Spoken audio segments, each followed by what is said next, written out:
자, 그러면 우리가 지난 시간에 이어서 수업을 좀 진행하도록 하겠습니다. 자, 이번 주 수업은 온라인으로 진행이 됩니다. 온라인 녹화로 진행을 하겠습니다. 그래서 지난 시간에 이어서 우리가 이 서비스를 극장의 공연과 좀 비유해서 그렇게 설명을 하고 있었죠. 자, 그래서 우리가 고객부터 다시 설명을 시작하도록 하겠습니다. 자, 고객은 서비스를 받는 그 대상이 고객이죠. 물론 서비스에만 해당이 되는 것은 아닙니다만 우리가 서비스를 받는 그 대상이 고객이다, 이렇게 정의를 할 수가 있겠고, 그 다음에 이제 우리가 이거 극장에서의 어떤 공연과 비유해서 이야기를 하고 있기 때문에 관객이라고도 이야기할 수 있겠죠. 고객은 곧 관객이다. 그래서 관객은 무대 위에 배우들이 어떻게 연기를 하느냐, 그죠? 이러한 연기의 영향을 받는 것뿐만이 아니라 다른 관객에 의해서도 영향을 받고 있습니다. 여러 가지로 영향을 받고 있어요. 그렇다면 여기서 얘기하는 다른 관객 혹은 다른 고객은 어떤 역할을 다른 고객들에게 영향을 미치고 있는가, 그들의 역할은 어떻게 영향을 미치는가를 좀 살펴보겠습니다. 이런 어떤 공연도 마찬가지입니다만 우리가 어떤 점포에서 식당에서 고객이 많은 경우가 있고 또 고객이 상대적으로 적거나 없는 경우들이 있죠. 그렇다면 이 고객은 그러한 점포나 우리가 이제 공연에 비유해서 본다면 이 관객의 수가 많고 적음이 어떻게 영향을 미칠 것인가. 자, 많고 적음, 그죠? 우리가 음식점 같은 데에 손님이 많지 않다. 요즘에 그 맛집들 이런 데 많잖아요. 그러면 우리가 어느 맛집에 어느 음식점에 가면 웨이팅이 어느 정도 된다. 평일날 식사 시간대가 아니더라도 평균적으로 최소한 웨이팅을 한 30분, 1시간 해야 된다 라고 하면 우리는 어떤 생각이 듭니까? 와, 그 음식점 상당히 인기가 많구나. 그 음식이 참 맛있나 보다. 이렇게 우리가 생각할 수 있겠죠? 그러면 마찬가지로 우리가 어떤 서비스를 제공해주는 서비스 기관이라고 한다면 이런 어떤 손님이 많고 적음이 반드시 그 점포가 인기가 많다, 이렇게 우리가 볼 수는 없겠지만, 여하튼 우리가 선택을 할 수 있는 곳이라면은 다른 점포들에 비해서 혹은 다른 서비스를 제공하는 누군가들에 비해서 서비스의 품질이 좋을 것 같다 라고 우리는 그렇게 추론을 해봅니다. 반대 경우도 있겠죠. 다른 집들은 손님들이 많은데 어떤 가게는 손님이 없다든가 하면 우리 음식점이라면 음식점의 맛이 별로 좋지 않을 거다, 서비스가 좋지 않은가 보다, 친절하지 않은가 보다, 우리가 그렇게 생각을 할 수도 있겠죠. 자, 그래서 이런 서비스 품질에 대한 의심, 이런 것들이 다른 고객들, 또 우리가 공연, 영화, 콘서트 이런 것과 비교해서 본다면 별로 인기가 없나 보다, 이렇게 우리가 생각해 볼 수 있지 않을까 합니다. 또 이러한 타인의 서비스 관찰을 통해서 간접 체험 유무가 발생하기도 합니다.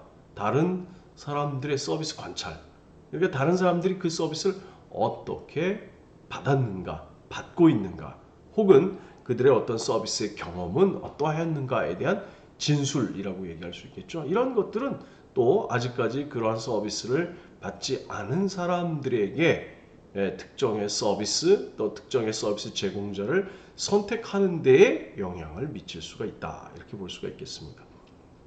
그러나 또 한편으로 아까 우리가 얘기했던 것처럼 어떤 특정한 점포에 손님이 아주 많아요.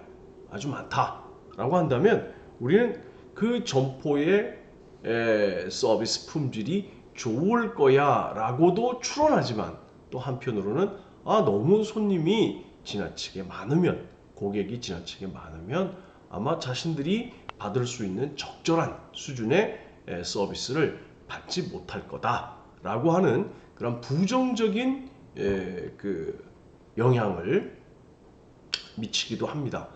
저도 오늘 지금 우리가 이제 그 추석 연휴 때문에 온라인 수업을 하고 있는데요. 온라인 녹화를 제가 지금 하고 있는데 사실은 제가 이번 연휴에 부모님을 모시고 여기 서울 근교의 어떤 그 음식점에 가게 됐어요.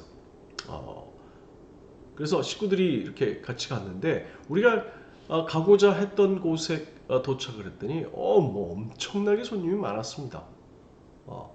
그 우리는 간혹 가는 곳이니까 그 음식점의 음식 맛이라든가 뭐 이런 것들을 기대하고 갔었는데 그런 기대를 깨트려 버린 게 뭐냐면 너무 손님이 많은 거예요. 그래서 우리가 생각하는 너무 오래 기다릴 수도 있다 하는 것도 있었고 또 하나는 이렇게 손님이 많으면 우리가 좀 여유롭게 이렇게 식사도 하고 이야기도 나누고 이래야 하는데 오래간만에 만난 가족들끼리 그래야 되는데 그냥 밥만 먹고 나와야 하는 또 그 밥을 먹기 위해서 상당한 시간을 기다려야 하는 것도 있고요. 이제 이런 것들이 다 부정적인 거죠. 그 다음에 좀 제대로 된 우리가 비용을 지불하는 만큼의 어떤 기대를 형성한다고 그랬죠. 그런 기대에 미치지 못하는 서비스를 받을 수도 있을 것 같다. 그런 생각들을 하게 됐습니다. 그래서 바로 그 근처에 있는 그동안에 한 번도 가보지 않았던 그런 음식점을 다시 검색을 해서 그 음식점에 가게 됐어요. 근데 뭐 결과적으로는 오히려 뭐 나쁘지 않았습니다. 뭐 그 음식점도 물론 뭐 손님이 거의 없어서 뭐 소위 파리를 날리고 있는 곳은 아닌데 그래도 우리 처음에 갔던 음식점보다는 손님이 현저히 적었습니다. 뭐 기다리는 것도 뭐 앞에 한 두 그룹의 손님들 정도 기다리니까 뭐 한 10여 분, 20분 채 안 된 것 같아요. 한 10여 분 정도 기다리고서 음식을 먹고 그다음에 잠깐 가족들끼리 음식 먹으면서 이야기도 하고 뭐 좀 여유롭게 이렇게 식사를 하고 왔습니다. 자, 그런 것들은 결국 이러한 너무 많은 고객들은 우리가 많은 고객들이 그 대기를 하고 있다면 우리는 뭐 긍정적인 어떤 추론도 할 수 있겠지만은 대체로 이러한 품질의 서비스의 품질에 부정적인 어떤 영향을 미치기도 합니다. 뭐 사실 이제 원활한 서비스가 제공되기 어려운 그런 상황이다라고 볼 수가 있겠죠. 그렇다면 이러한 서비스의 제공자들은 그것이 상시적으로 그렇게 고객들이 많다면 사실은 고객에 대한 배려나 예우의 차원에서 종업원들을 더 고용한다든가 다른 어떤 좀 더 효율적인 어떤 시스템을 도입한다든가 이런 것들도 적극적으로 고려해 봐야 될 그런 부분이다라고 이야기를 할 수 있겠습니다. 그 다음에 또 하나는 뭐냐면 이러한 서비스는 결국 공동 생산자로서의 고객이다 이렇게 볼 수 있겠죠. 우리 제일 처음에 우리 서비스 이야기를 할 때 co-producer 공동 생산자라는 이야기를 했습니다. 고객은 이 서비스를 수동적으로 취하는 것뿐만이 아니라 받는 것뿐만이 아니라 공동 생산자로서의 역할을 하고 있다. 우리가 어떤 물리적인 제품 같은 경우에는 공동 생산자의 역할을 하기는 뭐 거의 없다 이렇게 볼 수 있겠죠. 물리적인 제품의 경우에는 물론 그런 어떤 제품의 기획이라든가 이러한 그 제품을 만들기 위해서 컨셉을 하거나 또는 어떤 아이디어를 모집하거나 하는 그런 과정에서 고객들의 아이디어나 고객들의 어떤 일부분의 참여를 할 수는 있습니다. 그러나 전반적으로 이러한 그 서비스만큼의 고객 참여율은 대단히 낮다 이렇게 볼 수 있겠죠. 서비스라는 것은 우리가 제일 처음에 또 얘기했던 한 바처럼 서비스는 생산자와 서비스의 소비자가 서로 만나서 주고받고 소멸되어 버린다. 그리고 그런 서비스의 생산의 과정에는 반드시 이 서비스의 소비자가 반드시 참여해야 한다. 이런 얘기를 했었죠. 그래서 고객은 서비스를 수동적으로 받는 것뿐만 아니라 공동 생산자로서의 그 역할을 하고 있다. 이렇게 볼 수 있겠고, 또 한 번 혹은 단기간의 참여가 아니라 장기적이거나 혹은 정기적인 그런 활동에 참여를 하기도 합니다. 그러니까 일시적으로 혹은 일회적으로 이러한 그 과정에 참여하는 것이 아니라 대체로 장기적으로 또 일정한 기간 동안 이렇게 사전에 약속했던, 사전에 정해져 있던 그 기간 동안에 계속해서 장기적으로 이루어지는 것이다. 이렇게 볼 수 있겠죠. 예를 들면은 뭐 우리가 그 계약을 통해서 일정 기간 동안 어떤 그 우리 뭐 여기 예에 있는 것처럼 헬스클럽의 뭐 웨이트 트레이닝 같은 걸 받는다. 그러면 우리가 약정된 기간 동안에 거기에 가서 트레이너들한테서 뭐 이렇게 코치를 받는다. 이런 것들이 어떤 정해져 있는 기간이라는 게 있겠죠. 물론 일회성에 그치는 경우도 있지만 그런 경우에는 서비스의 경우 일회성이라는 것은 거의 대부분 없다고 봐야 되겠죠. 뭐 반복되어지거나 일정한 기간을 약정하거나 말이죠. 또 우리가 학교에서 교육을 받는 것도, 이 학교에서 제공하는 것도 교육 서비스라는 것을 제공하고 있고요. 여러분들은 그런 교육 서비스의 소비자라고 볼 수가 있겠죠. 그래서 그런 교육 서비스 같은 경우도 우리가 보통 이제 학교 같은 경우에는 학기 단위로 이렇게 끊어서 그 학기 동안에 약정된 교육 서비스를 제공하고 교육 서비스를 받고 이러한 일련의 과정들이 이루어지고 있죠. 그래서 단기간 혹은 뭐 일회성이라기보다는 대부분들이 일정한 중장기적으로 그런 서비스의 제공 활동에 참여하고 있다. 이렇게 볼 수 있고요. 또 고객을 대상으로 한 교육도 이루어진다. 이렇게 볼 수 있습니다. 고객을 대상으로 한 교육, 필요성도 있고 또 그렇게 교육이 이루어지기도 하고요. 그래서 지난번에도 우리가 한번 잠깐 언급을 했었지만은 뭐 스포츠카 같은 것을 생산하고 있는 기업들은 그 스포츠카를 운전한다라고 하는 것이 다른 일반적인 자동차와는 조금 다르기 때문에 그런 것들을 교육하고 훈련하고 뭐 훈련까지는 아니지만은 사용의 방법이라든가 운전의 방법, 또 주의해야 될 점 이런 것들을 좀 숙지할 수 있도록 그렇게 서비스를 제공하고 있죠. 이런 것들이 또 그러한 어떤 그 교육이라고 하는 거 이런 것들이 고객에게는 상당한 동기부여적인 요소가 되기도 합니다. 어떤 구입에 따르는 서비스의 이용에 따르는 그런 어떤 동기부여적인 요소가 될 수도 있고요. 또 그런 어떤 그 품질을 판단하는데도 중요한 역할을 하기도 합니다. 자, 그 다음 이제 또 하나가 뭐냐면은 신제품의 아이디어 같은 것을 제공하기도 하죠. 신제품 아이디어들. 우리가 그래서 이러한 그 제품들의 어떤 아까도 잠깐 얘기를 했습니다만 뭐 제품의 기획이라든가 컨셉의 과정에서 소비자들의 그런 아이디어들을 공모한다든가 또 혹은 소비자들의 아이디어를 제안받아서 이것을 실제의 구체적인 제품 또는 어떤 서비스로 상품화해가는 그런 일련의 과정을 가지기도 합니다. 그죠? 여러분들 뭐 최근에 그 스타벅스 커피 가끔 이용하는 사람들은 아시겠지만 레시피 같은 것도 공모를 통해 가지고 어떤 특정 지역에서 판매되는 그런 어떤 레시피를 고객들로부터 공모라고 하는 것을 통해서 취하기도 하고요. 또 어떤 뭐 음식의 어떤 뭐 그 조리법이라든가 이런 것들을 또 공모하기도 합니다. 또는 혹은 아이디어를 제안받기도 하죠.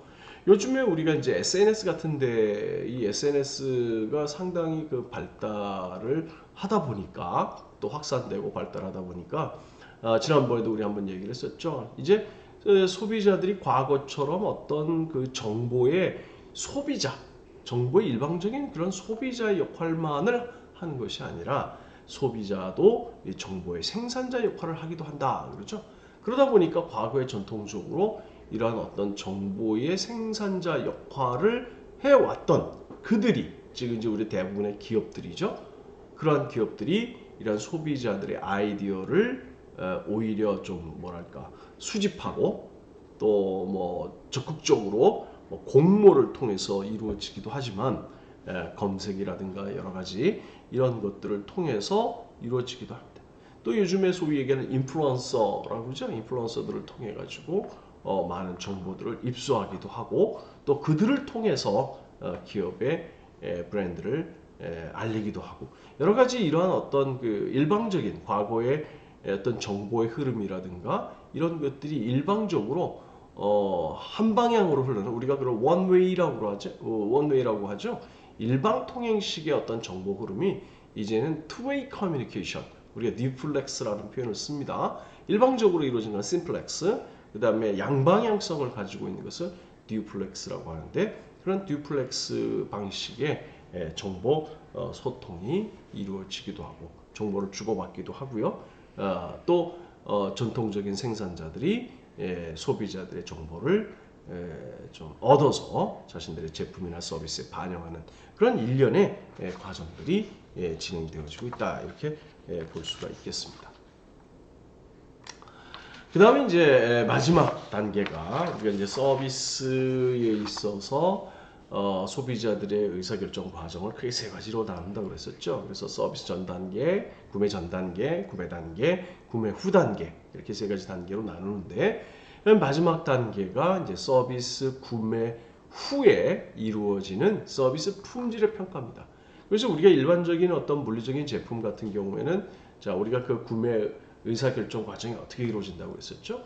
자 한번 우리가 기억을 해봅시다. 소비자의 구매 의사결정 과정은 문제인식, 그 다음에 대안의 탐색, 대안의 평가, 구매, 그리고 구매 후 행동 혹은 구매 후 평가 이런 과정을 통해서 이루어진다 그랬죠. 서비스 역시 마찬가지입니다. 우리가 그 소위 얘기하는 구입, 구매의 대상이 되는 것이 유형적인 제품이냐 무형적인 제품이냐의 차이일 뿐이죠. 서비스는 이제 무형제인데 이 서비스도 결국은 서비스의 제공자로부터 서비스를 구매해서 이용한 후에 이에 따르는 그 서비스, 제공받은 서비스에 대한 평가는 당연히 이루어져야 되겠죠.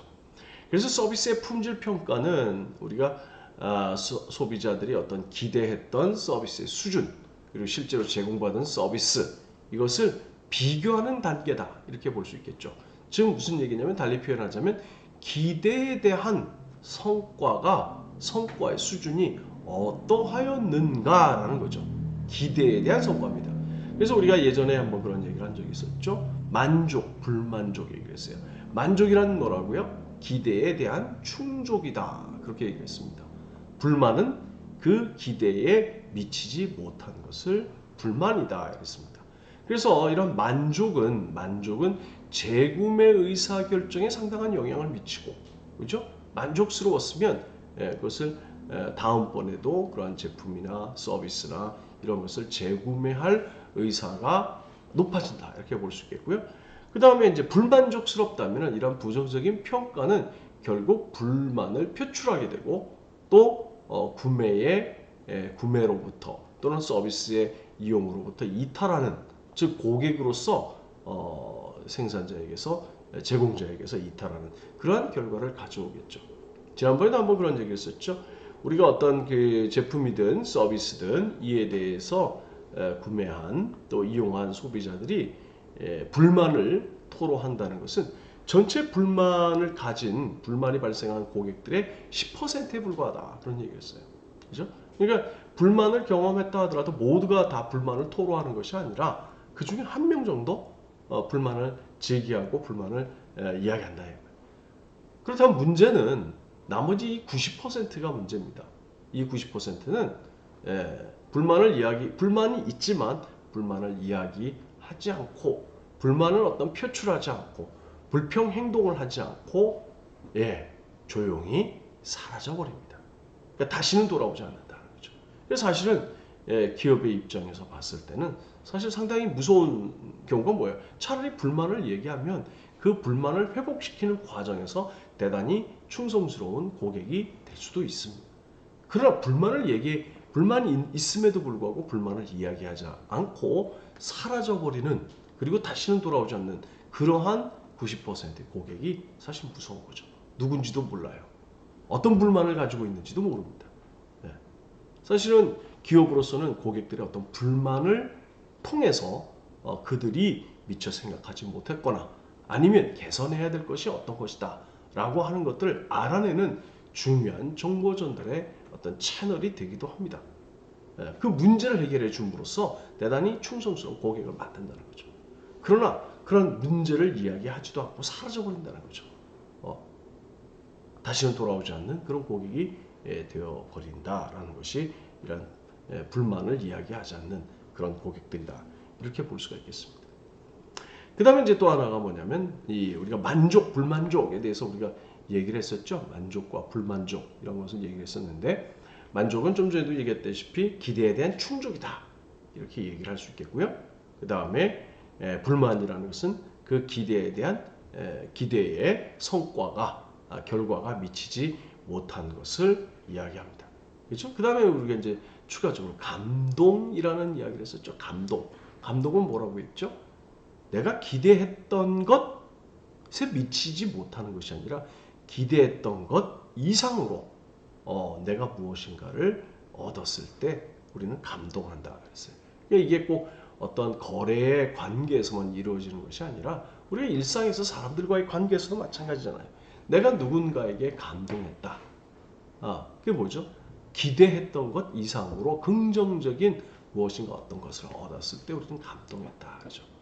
부모가 자식한테 감동했다. 친구들이 서로 그 사람들과의 관계에서 감동했다. 뭐 이런 것들은 내가 그 상대방에게 가지고 있었던 기대 이상으로 우리가 그 포지티브라고 그러죠. 정의 관계. 그러니까 긍정적인 수준이 내가 기대했던 것 이상으로 내가 얻었을 때 우리는 그것을 감동이라고 한다 그랬어요. 이와 비슷한 것이 뭐냐면 표현이 비슷한 것이 뭐냐면 이제 기쁨 같은 것들. 기쁨도 마찬가지죠. 기쁨이나 행복감이나 뭐 즐거움이라든가 판타지라든가 이런 것들도 다 비슷한 얘기예요. 그래서 공통적인 것은 사전에 기대했던 수준보다 그 이상으로 무엇인가 얻었을 때, 그보다 훨씬 더 높은 것을 높은 수준의 무엇인가를 얻었을 때, 우리가 서비스를 여기다 결부시켜서 이야기하자면 기대했던 수준보다 훨씬 높은 수준의 서비스를 받았을 때 우리는 그런 어떤 감정적으로 깜짝 놀랄 만한 어떤 자극을 받게 되죠. 이랬을 때 우리는 어떤 흥분감을 가지게 되고요. 아주 그 행복감에 젖기도 하고요. 우리가 감동의 순간들을 한번 여러분들이 받았던, 여러분들이 경험했던 감동의 순간들을 한번 좀 기억으로부터 떠올려 보면 그때 내가 어떠했는가 한번 생각해 보면 뭐 약간의 흥분감도 있었고 그 다음에 행복감을 느끼기도 하고요. 그죠? 이런 것들이 우리가 감정적으로 느낀 그런 것들이 기쁨, 뭐 감동, 뭐 행복, 즐거움, 뭐 판타지 이런 것들이라고 볼 수 있어요. 그런데 이 기쁨이라는 것은 어떤 역할을 하느냐? 우리에게 감정적으로 되게 좋은, 긍정적인, 좋은 그런 감정적인 요소를 일으키는 것은, 감정을 일으키는 것은 틀림없는 사실이에요. 즐거움을 주고 행복감을 주고. 그런데 또 한편으로는 이러한 어떤 그 감동이나 기쁨이나 이런 것들이 소비자들에게는 다음번에 그 전보다 감동이나 즐거움, 행복감 이런 것을 경험하기 이전보다 더 높은 수준의 기대감, 우리가 이걸 사전적 기대라고 합니다. 어떤 결과를 얻기 전에 가지게 되는 기대죠. 이런 사전적 기대가 더 높아진다는 사실이에요. 내가 그 상대방의 어떤 누군가를 통해서 사람의 관계에서도 마찬가지입니다. 그죠? 우리가 어떤 누군가를 통해서 기대했던 것 이상의 어떤 긍정적인 감정적 요소를 얻었다면 이게 뭐야? 즐거움이죠. 행복감이죠. 감동적인 요소죠. 기쁨이죠. 이런 걸 얻었다면 다음번에 사람은 지난번 정도, 최소한이 뭐냐면 지난번 정도 수준의 즐거움, 행복감, 뭐 감동 이런 것을 기대하게 됩니다. 최소한이에요. 적어도 지난번 정도까지는 내가 기대해 볼 수 있어. 이런 거죠. 그러니까 지금 뭐예요? 그런 어떤 감동, 기쁨, 행복을 경험하게 되면 그것이 그냥 어쩌다 우연히 일회성으로 나에게 그렇게 주어졌어 라는 것이 아니라 다음번에도 하는 기대감을 형성하게 됩니다. 그러니까 점차 뭐예요? 이런 일들이 반복되면 기대감은 계속 올라가겠죠. 그런데 그런 기대감을 매번 충족하지 못한다면 뭐 한두 번 정도는 이 충성도가 높을 경우에는 한두 번 정도는 괜찮아요. 그러나 이게 매번 반복해서 그 기대에 충족되지 못하면 불만이 되겠죠. 자, 기업으로서는 뭐야? 똑같은 수준의 그 뭐랄까 만족을 제공하고 있는데 그런 수준의 어떤 서비스를 제공하고 있는데 그걸 통해서 어떤 즐거움과 행복감, 감동 등을 경험한 소비자들은 거기에 기준이 되어버린다는 거예요. 그래서 다음번에는 최소한 그 정도는 나한테 주어질 거야. 예, 그 정도의 나의 기쁨은 생길 거야. 만족감은 생길 거야. 이렇게 기대해버린다는 거죠. 그래서 기쁨을 경험한 후에 소비자의 사전 기대는 높아지게 된다. 이렇게 볼 수 있습니다. 그래서 이런 것들이 반드시 그러면은 감동적인 결과, 감동적인 요소를 매번 주려면 계속해서 그 기대치로 올라가겠죠. 그래서 이게 과연 반드시 바람직하냐 하는 문제도 있을 수 있어요. 그래서 고객 만족과 고객 감동들을 기업들이 많이 얘기하는데 고객 만족에 포커스를 맞춘 이유는 기대했던 것만큼이라는 거예요. 기대했던 것 이상을 주게 되면 거기서 그치는 것이 아니라 그것이 기대치가 되기 때문에 다음번에는 그 정도를 또다시 제공받더라도 만족의 수준에 머문다는 거죠. 감동을 시키려면 더 높은 정도의 어떤 성과를 제공해 줘야 한다. 이렇게 볼 수가 있겠습니다. 자, 그 다음에 이러한 서비스에 대한 어떤 품질 평가는 우리가 이제 두 가지 측면에서 얘기할 수 있는데요. 하나는 구전 커뮤니케이션이 있고 또 하나는 브랜드에 대한 충성도 등을 통해서 볼 수가 있겠습니다. 먼저 서비스 구전 커뮤니케이션. 구전 커뮤니케이션이라는 게 뭐예요? 사람들이 입을 통해 가지고 이렇게 전달되어지는 것을 우리가 구전 커뮤니케이션, 마우스 투 마우스라고 그러죠. 입과 입을 통해서 전달되어진다고 하죠. 그래서 서비스 경험 후에 자신의 평가를 타인에게 그런 전달하는 그것이 구전 커뮤니케이션이라고 했어요. 그래서 서비스의 경우에 사전 경험자들의 의견이 참 중요하다. 그 사전 경험자들의 어떤 감정적인 요소, 만족감, 불만족 이런 것들이 그냥 자신이 가만히 입 다물고 있는 게 아니라 누군가에게 구전 커뮤니케이션을 하겠죠. 그래서 이런 물리적인 제품도 물론 마찬가지입니다만 서비스 같은 경우에는 훨씬 더 왜냐하면 서비스는 물리적인 제품은 내가 뭐 간접적으로라도 혹은 뭐 제한적으로라도 내가 경험해 볼 수가 있어요. 본격적인 구매를 하지 않더라도. 근데 서비스는 소위 얘기하는 맛배기라는 게 없다고 그랬죠. 그러다 보니까 타인의 경험이라고 하는 것이 상당한 영향을 미치기도 합니다. 그래서 기업은 긍정적인 구조를 확대시키고 부정적인 구조는 통제한다는 것은 좀 억제하거나 그런 어떤 부정적인 커뮤니케이션이 일어나지 않도록 제약하고 제한하는 이런 방법들이 좀 필요하다. 이렇게 볼 수 있겠고요. 그 다음에 또 하나가 브랜드에 대한 충성도입니다. 로열티, 브랜드 로열티라고 얘기하죠. 서비스의 경우에는 물리적인 제품에 비해서 이 브랜드의 충성도가 대단히 높습니다. 또 경험적인 속성이 강하면 강할수록 그 브랜드를 바꾸는 것을 대단히 주저합니다. 꺼린다는 거죠.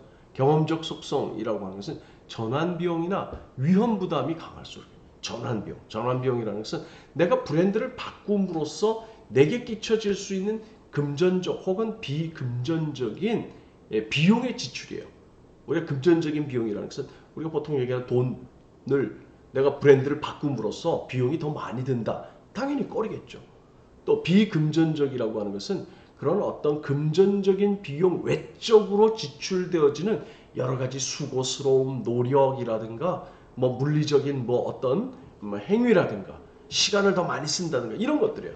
내가 브랜드를 바꿈으로써 내가 시간을 더 많이 그것을 얻기 위해서 시간을 더 많이 써야 한다든가 혹은 뭐 심리적인 불안감 같은 것도 있을 수 있겠죠. 내가 더 신경 써야 된다는 것도 있을 수 있겠죠. 그 다음에 또 뭐랄까요, 물리적으로나 육체적으로나 내가 더 많은 어떤 노력을 기울여야 된다든가, 이런 것들이 이제 비금전적인 비용입니다. 그래서 이 전환 비용이 높다고 판단될수록 쉽게 이 브랜드를 전환하지 않는다라는 거야. 그 바꾸는 것을 주저합니다. 그러니까 우리가 기업의 입장에서는 지금까지 우리 자사의 제품을 전혀 구매하지 않고 있는, 그러니까 그러한 유의 제품이나 서비스를 이용하지 않은 사람들을 이용하게끔 하는 것도 있지만, 또 하나는 뭐냐면 다른 브랜드를 이용하고 있는 사람들을 우리 브랜드를 이용하도록, 그러한 제품과 서비스를 이용하도록 전환시켜야 되겠죠.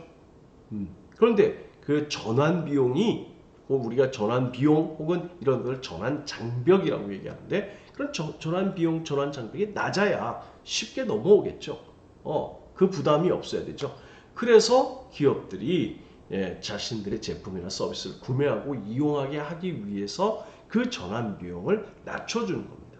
예를 들자면 뭐 요금이라고 하는 것이 높아서 바꿈으로써 그 요금에 대한 어떤 부담감이 있다면 뭐 일정 기간 동안 요금을 낮춘다든가, 이런 것들을 통해서 쉽게 전환할 수 있도록 하는 그런 것들이 이 전환 비용을, 또 전환 장벽을 낮추는 것이다 볼 수 있겠고요.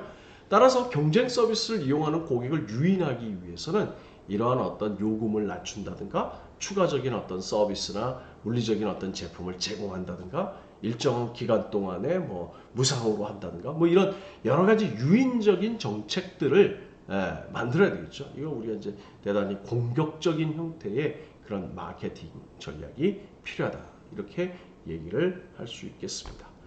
자, 이렇게 해서 우리가 이제 지금 우리가 세 번째 챕터죠. 소비자에 대한 이해를 마무리를 짓고, 다음엔 이제 네 번째 서비스에 있어서 고객의 기대와 그 다음에 마케팅 조사에 대해서 어떻게 이루어지는지 좀 살펴보겠습니다. 자, 이렇게 해서 세 번째 챕터는 마무리를 짓도록 하겠습니다.